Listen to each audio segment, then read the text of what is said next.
Johnny Murray here, and welcome to another review. Today we're going to be reviewing the Plucky Squire. This is a new indie game by the studio All Possible Futures. Love that name, by the way.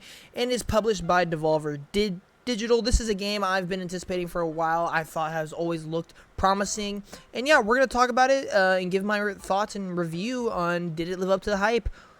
Do I think, it is as creative as it looks? We're going to talk about it, but if you guys love video games, consider subscribing, sharing with your friends. I appreciate any support you guys give me. It doesn't matter what you love, Xbox, Nintendo, PlayStation, third-party, VR, indie, whatever it may be. I appreciate you guys' support. But yeah, the Plucky Squire. Let's get talking about this game. Now, this is automatically the first thing I'm going to say. This game is charming. This game is super-duper charming. It is colorful. It is unique. It is just such a feel-good game to play. It is cozy, it is casual, and it's just so creative. Now, one thing I will say is going into this game, I was so fond of just the ideas and the concept that they were showing throughout the trailers and what they've been talking about. This is a game where majority of the game is in an isometric kind of 2D realm. And then you can switch into a more 3D pop-out, like, platformer type state. And then mixed within all of that is a bunch of different mini games. Like, you can turn into a side-scroller. You can turn into a punch-out type thing. You can turn into a bow and arrow game. You could turn into Rhythm Heaven or something. You can turn into all these different mini games. And it's just like a combination of so many games within a game itself. And I think it's so cool because I just think there's a lot of possibility with a concept and idea like that. It just depends on the execution. And I feel like that is definitely the thing we have to talk about with this game is it has the idea. Did it execute? And my answer is yes. This game executed on that idea. I think this game is super duper fun. This game, like I said, it's colorful, it's creative, and it's charming. Mix that with so many great ideas that for a game to be as kid-friendly as it is and to be as easy as it is, it's still fun to play and puts a smile on your face from start to finish. Now, that doesn't go without criticisms, and I definitely have some criticisms, but we're going to get to that. But I just want to focus on what this game did great, and there is a lot of great things about this game. The first thing I'm going to say is I think the story and the characters and just more importantly, one of my favorite parts, the presentation about this game is awesome. It's beautiful. I think, number one, the story, it serves its purpose really, really well. For games like this that have an interesting concept, it's really easy to just put a simple story behind it, and it still kind of feel unique just because of the game's concept rather than the actual story itself. But I do think this game actually developed a really interesting story with a lot of themes and a lot of just plot points and background points that gets you thinking and gets you feeling in certain ways. There's a lot of things that they tie in between the real world characters, between the fake characters, and just I think they do a really good job. And even at the end of the game, it's almost like they're like shoving in your face, like, here are some really great themes and takeaways that you should just think about in life with this game. And I really enjoy that. I think they did a bang-up job with that. As well as, like I said, the presentation about this game is beautiful. The fact that it's always flipping pages within the book, that it's always, showing things throughout its visual, environmental storytelling, and mix that with such great dialogue, man. The dialogue and writing in this game is really, really great. It is funny. The narrator in this game, there's a narrator who just makes the game and story 10 times better. He is so awesome. And yeah, again, you're probably going to hear me say this word a lot, but I think this game is just charming. And that goes for its story, for its gameplay, for its visuals, for its music. The game is just so charming, and I love it. And yeah, so I think they really crushed it when it comes to the story and the writing side of this game. I also think the music is pretty solid for what it is. I don't feel like there were any specific moments where I thought the music stood out. But, I definitely think it, again, it's like some feel good music, and you can't really go wrong with it. And the other thing, the big one, probably on everyone's mind, the visuals. This game's art style is phenomenal. This game's art style is on point. It is amazing. Not just the 2D top-down isometric art style, but the 3D, but for all the other mini games involved. It's just such a great game to look at.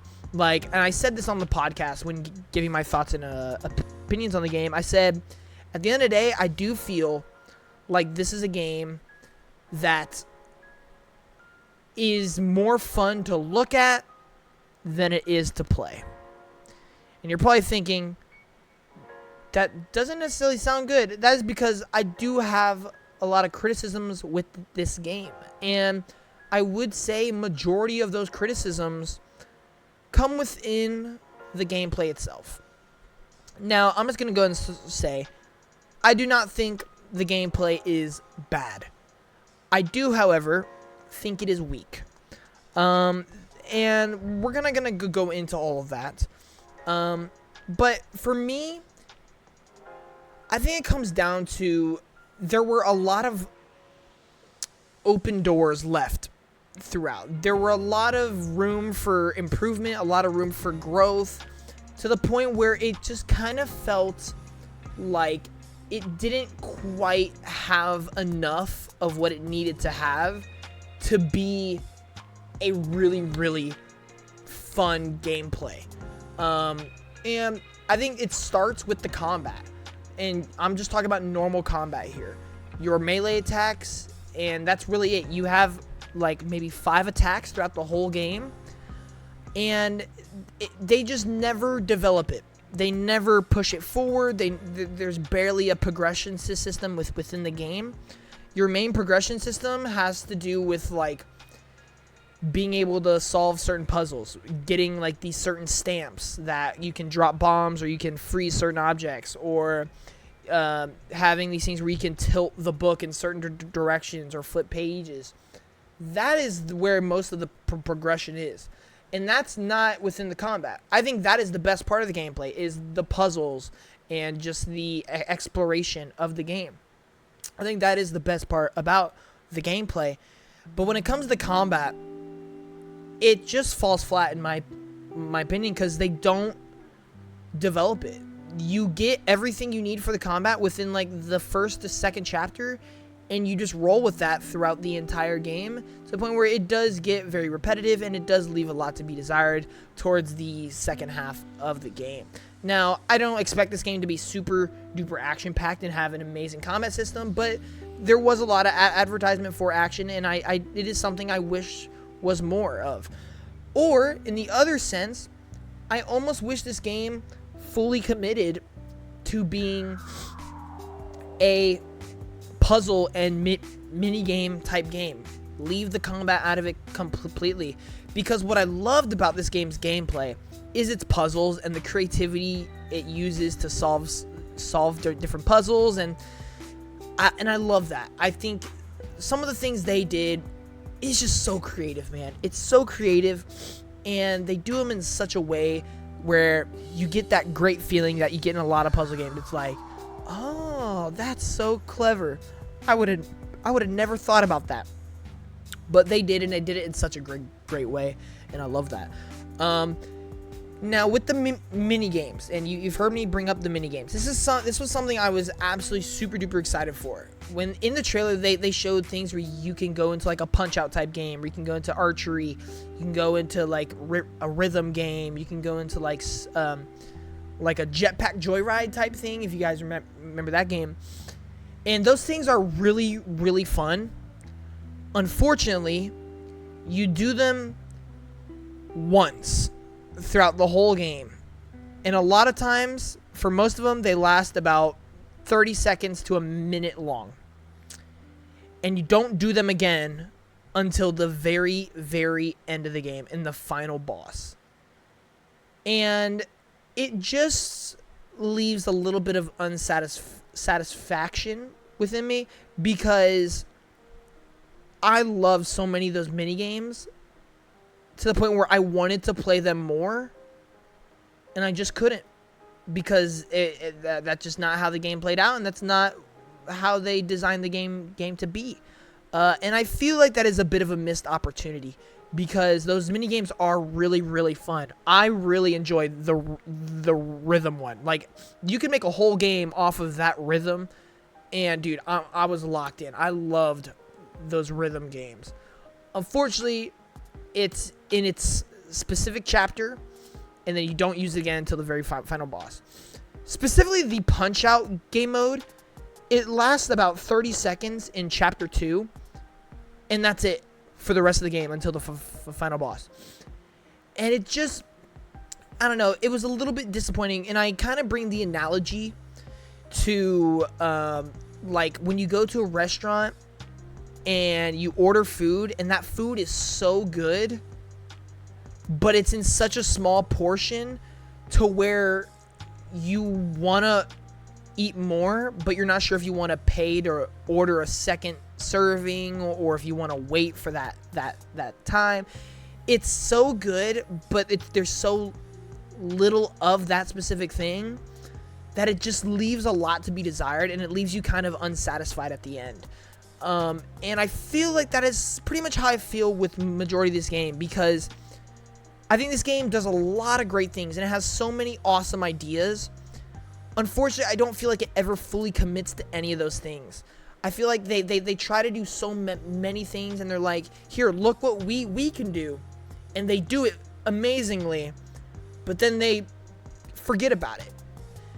And while I think, to a certain degree, I love that there's so many things in this game, and I hope developers and this studio takes what is so great about this game and implements it into future projects and future games. But I do feel like at the end of the day, this game could have been so much better. It was just missing more of it. What's there is great. It just needed more of it. But with all my criticisms aside, and actually I even have more criticisms real quick, I just now remembered, I think the mobility in this game feels a little bit weird to me. It feels a little bit sluggish. There's like some delay with some of the things, especially when you're in the side-scrolling segments, or when you're in, there's like this little like tile dancing section where you use a rat to like move the tiles, like timing wise. That feels a little bit delayed, to the point where like sometimes it like reacts like I double click something even though I didn't, and it's just like it does annoy me a little bit, as well as there's a lot of pausing within this game. You'll walk through a door, it pauses to show you another door, and then you walk 10 steps farther, and then it pauses to show you this item you need across the map. And then when you defeat an enemy, you know, it'll pause again, or when you walk up to enemies and you're ready to fight, it'll pause. There's a lot of pausing, and it just stops you from playing a lot, especially in the first half of the game. It's just like consistent.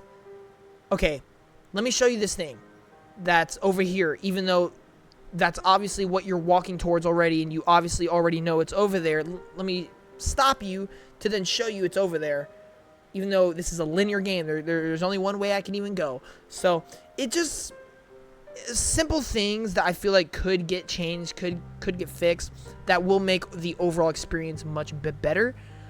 But like I said, with all those complaints aside, this game has awesome visuals. This game has such a charming feeling to it, and I love so many of the ideas that are brought here.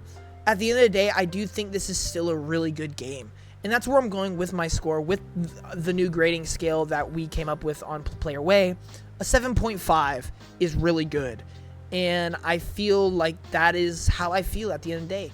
This is a game I would recommend at least trying out, but I do feel like there's still a lot of room for improvement for this game, and there are things I would have changed and much rather preferred. However, I absolutely enjoyed my time with this game, and yeah, I think it was really good. Ladies and gentlemen, anything 7 or above is great. 7s are still a fine score. People often say it has to either be 8 or above to be good. No. 7 or above, in my opinion, is good. You could even say 6 or 6.5 is pretty decent as well sometimes. But for me, 7.5 is really good. And yeah, that's my review on the Plucky Squire. If you guys have any thoughts, opinions, or want to comment or maybe go back and forth in the comments, I'd love to do that. Leave your comments down below. What did you guys think of Plucky Squire, or do you agree with me? Thank you all for watching. I'll see you in the next one. Johnny Moore out. Peace.